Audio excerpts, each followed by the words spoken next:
All right, hey everybody, this is Rosh, and you're watching Helix Basics. This is a YouTube tutorial series I'm putting together to help new and experienced users program their Line 6 Helix.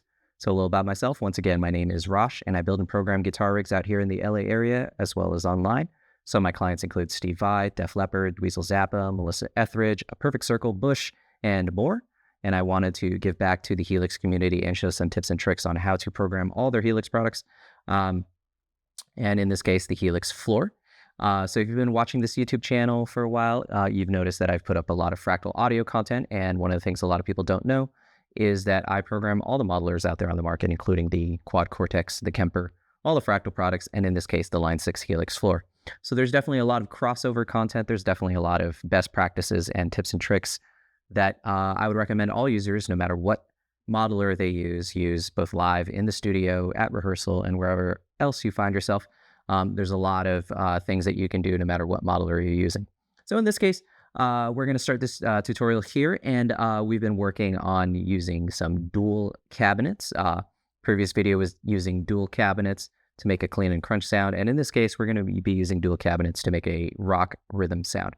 So right here, we're in a factory preset, and so let's navigate to one of our set lists. So we can press the preset knob right there, use the joystick, or rotate the preset. And let's go into one of our user set lists where we have a bunch of blank presets. Use the joystick to go over, and we're going to go into 01B. I already have a preset there in 01A. So now we have a completely blank preset. And so the first thing that we're going to do here on the front panel is we're going to, of course, use an amp and a cabinet block, but we want to use them separately. So let's add an amp.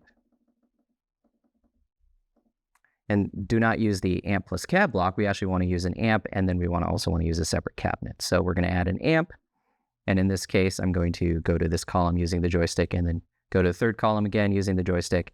And you can, of course, rotate or use the down function on this joystick.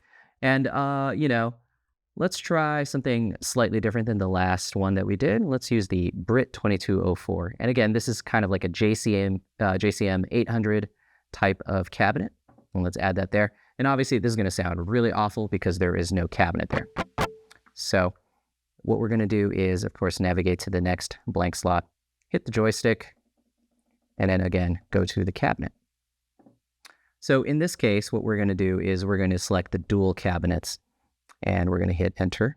And this time, what we can do, of course, is now select cabinets of our choice. So let's start with maybe the 4x12 Greenbacks. These are really good. And again, when you insert a dual cabinet block, you want to use these page left and right numbers to make sure that the second cabinet, as you see in page 3 right here, is also a matching cabinet. Now, in the future, you can always, use 2 different cabinets and everything like that. But for the purpose of this tutorial, what I definitely recommend users do, especially for, if you're starting out on the Helix, try building a good guitar tone using the same type of cabinet, but we're going to be using different microphones here. So the first cabinet is using the 57 with a greenback, and what we're going to do is hit page right twice, and we're going to be rotating the joystick so that we can also select the 4x12 greenback. So I'll rotate this until we get to the 4x12 greenback 25. And what we want to do is we want to change the mic to a Royer ribbon mic right there. And the reason that we're going to be using a 57, whoops, I keep doing that. We're going to be using the page. We're going to be using a 57 and a 121 microphone. And that's a very common pairing using a dynamic mic and a ribbon mic. The dynamic mic here in the 57 will provide a lot of that mid-range punch. It's going to provide a lot of clarity to your guitar tone. And then we're going to use the ribbon mic to add a lot of low end and warmth. And we're also going to use it to smooth out the top end. Well, the first thing that we want to do, of course, is we want to dial in one cabinet at a time. So I'm going to turn this level all the way down in the third page of the ribbon mic. So now all we're going to be hearing is what the tone is with the 57. Now, what I like to always say to clients is that the cabinet block is where most of the heavy lifting of your tone is going to be. There is a lot of tonal options that are present just by moving the microphone around, your microphone choice, the low and high cuts, as well as the distance. And it's really important that if you're trying to dial in a really good guitar tone, especially if you're running direct, especially if you're using headphones, the cabinet block is really the key. Because when you are using only the bass, mid, and treble knobs, if the amp even has them, you're only, boosting certain frequencies, you're only affecting the feel of the amp. In my opinion, the cabinet block is really where all the magic happens. So first thing that we're going to do is let's do some standard low and high cuts. So I always recommend that most users use a low cut of somewhere between 80 and 100 hertz and a high cut somewhere between 5 and 8,000. So I've gone into this low and high cut paradigm in depth in other videos. We'll just kind of gloss over that. But again, the high cut is going to determine how much of the high end is present in your tone, and the low cut is going to determine how much low end is present in your tone. Information below 80 hertz doesn't really need to be there for the guitar tone. And same thing with the high cut, 8,000 or 8.0 kilohertz or 8,000 hertz above the guitar tone doesn't really need to be there. It's going to conflict too much with the cymbals and the vocals and all the high frequency instruments. And it just makes your tone sound really shrill by having all that information in there. This leaves the guitar tone right in the mid-range of the frequency spectrum where the most guitar tones shine. So let's just check out what the tone is that we're dealing with here. I'm using a Les Paul as the bridge pickup. All right, so the first thing that we're going to do is I'm going to navigate back to the amp. Let's bring the drive down, and let's bring the mids and the treble up. Now, the interesting ththing about a JCM 800 is you get a lot of gain also from boosting the master. So meaning you're cranking the amp up, the power tubes are really working hard. And the ratio between the drive and the master is really the key to getting a good tone out of the JCM 800. So if it's too much gain, you can actually lower the master and then use the drive to add more of that preamp gain. And they're going to have different characters. So here's kind of like a lower master and a higher drive. So again, I'm navigating between the two pages of the Brit 2204 by using the page left and right.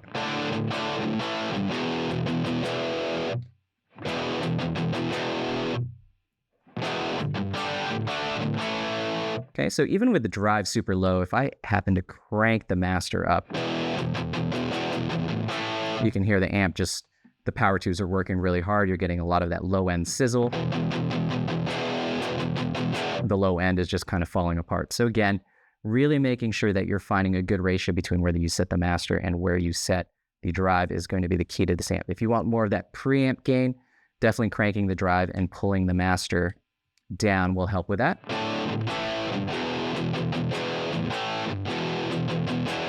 And one of the things you can do, of course, is use the channel volume to compensate for any volume discrepancy. So for me, I'm going to bring the master up a little bit, and I'm going to bring the drive down. Again, I'm going for some kind of like mid to high gain rock thing, something that you could play some AC/DC with or Led Zeppelin.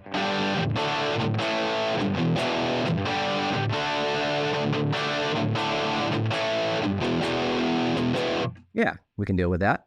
All right, so now what we're going to do is use the cabinet to really shape this tone. So when you're using the position of a 57, the cap edge is generally where I recommend most users start. This is a good starting point for most users. If you need it brighter, you of course go towards the center. And if you need it darker, you go away from the center. So right now the tone is pretty dark right here at the cap edge. So let's take a listen. So what we can do, of course, is bring this a little closer towards the center.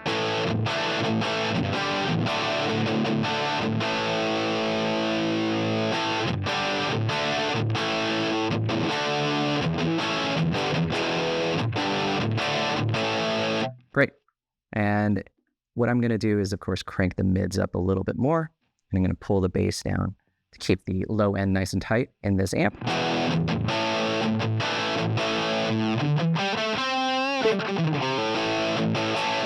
And you'll notice that really keeping the master down is going to keep the low end nice and tight for you, because if you start cranking the master, the low end gets really saggy really quick. So we're going to keep this around the 5.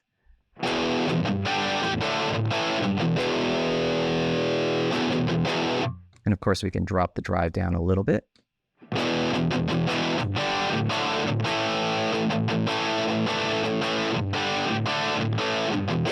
All right, so right there, it's already a pretty usable tone, and we haven't even dialed in the second cabinet. So what we'll do is, of course, go and hit page right and get into the second cabinet. So what we're going to want to do is, of course, again, do some standard low and high cuts. Let's do maybe 80, and then let's do a high cut of around 8. And what we're going to do is, again, the position is by default already at the cap edge, and we can move the ribbon around if we need it to be brighter or darker. But we'll start there, and what I'm going to do is I'm going to blend the level in of the ribbon mic.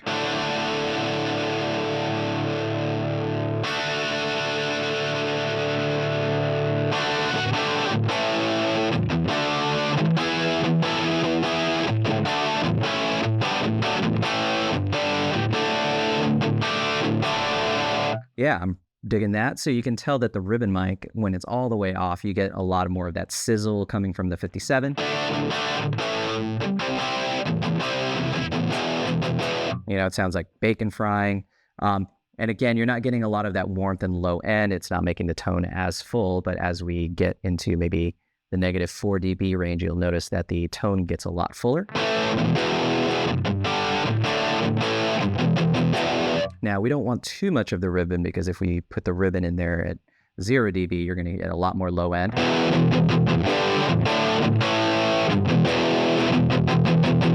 Now, some users may like having that much low end, but in my opinion, I think I want the 57 to do a lot of the heavy lifting for this guitar tone. And again,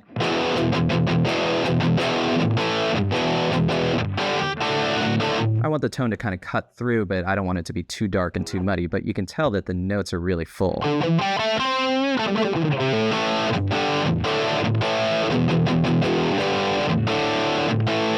So right there, I think that's a pretty workable tone. And again, using mostly the positioning of the microphones between these two cabinets.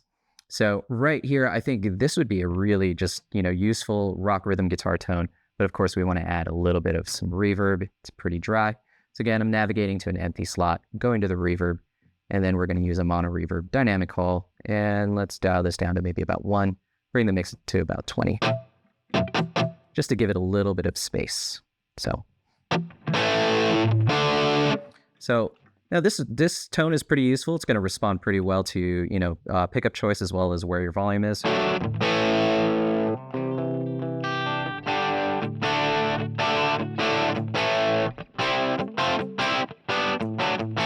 And again, the thing that I'm always looking for a rock rhythm tone is you have a lot of clarity with the gain, and the tone is there, but you have a lot of clarity when you play like maybe triads or some, chords that have a little bit more information and closer intervals. If there's too much gain, then you don't really get to hear when you're playing, triads and everything like that on the neck of the guitar.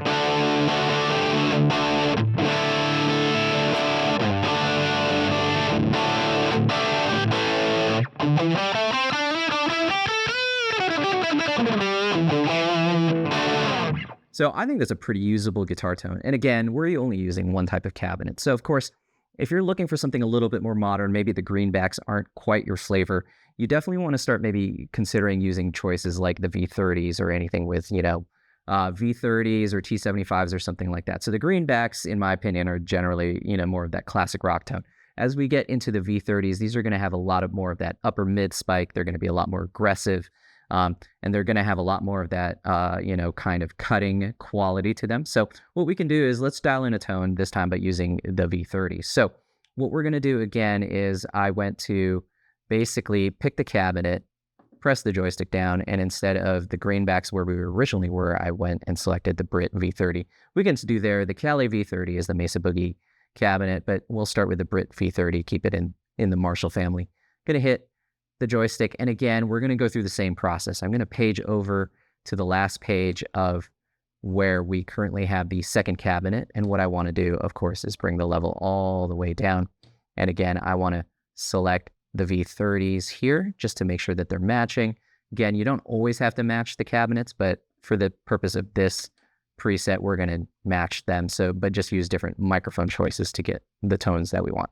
So again, I'm going to start with a 57. We're going to do the kind of bread and butter, peanut butter and jelly kind of thing, where we're going to use a 57 and a Royer 121. I find that combination really useful. And again, we're going to start at the cap edge. We're going to change the angle to 0. We don't want an off-axis angle. We want it right on the cabinet. And again, let's do some standard low and high cuts. We can always bring this down if we need the tone to be darker, or we can always bring it up if we need a little bit more information there. And again, keep in mind that the Brit V30 right here, we want to make sure that the level is down for the second cabinet. And again, I'm going to select a ribbon mic. We're not going to deal with this cabinet for a moment. Let's dial in the tone for this. So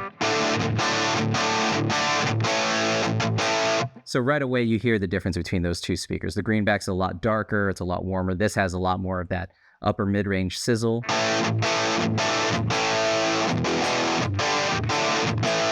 So you're definitely going to want to, adjust the microphone position in relation to that. So for me, I'm going to move this microphone. The closer we get to the center, the brighter the tone is going to be. This tone is already pretty bright in my opinion, so we're going to move this a little further out. Oops, sorry. Let's do somewhere around here.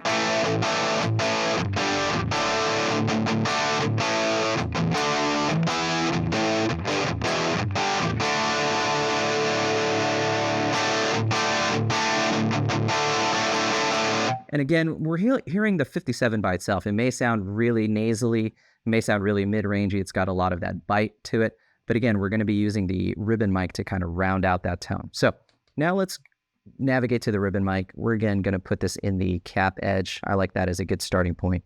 Let's adjust the angle, make sure the low cut is around 80, and then let's bring this down to about 8,000. And again, the level's all the way down as opposed to the dynamic mic. So right now we're still listening only to the dynamic mic. But now what we want to do, of course, is start blending in the ribbon mic to smooth that out. So you can hear all the way off, not a lot of low end. But as we bring it in, we're going to kind of round off that tone.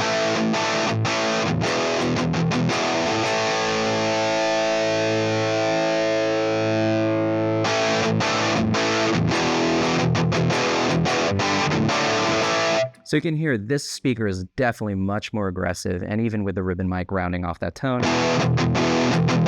it's a good healthy amount of low end, but I want a little bit more smoothness in my tone, so I'm going to move the ribbon mic a little further out.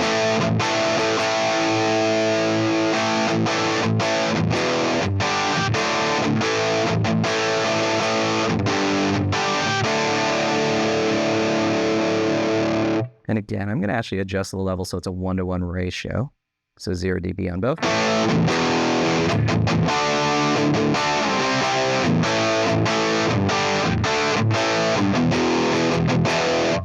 Yeah, I think that's a pretty usable, again, rock rhythm tone. This is definitely a different flavor than those Greenbacks. This is definitely something a little bit more modern, maybe a little bit more 80s, a little bit better for maybe if you're doing in a cover band where you're playing a lot of classic 80s hard rock or 80s metal, maybe this might be a little bit more your flavor.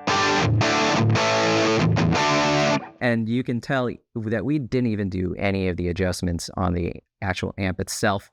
We kept those settings the same between both speakers. A lot of different flavors that you can do with just the cabinet block itself.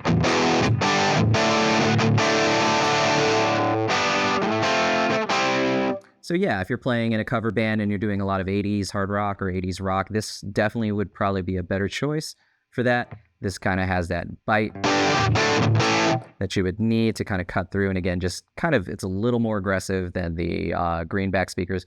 But again, the real thing to keep in mind is that the speaker choice as well as the microphone placement and microphone choice really determine your tone a lot more than where you set the knobs in the amp. So that's a good place to wrap it up for this rock rhythm tone. We, again, dialed it in with two different cabinet choices. I think they're both useful. They both have a different context. It really depends on the type of flavor you're going for.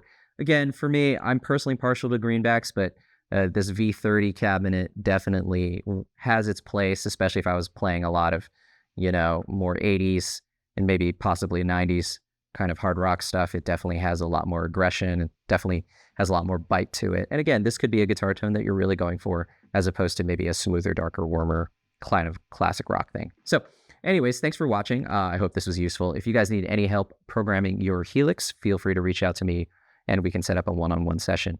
In the meantime, thanks for watching and I'll see you guys next time. I'm falling with you, I'm standing with you, got it all in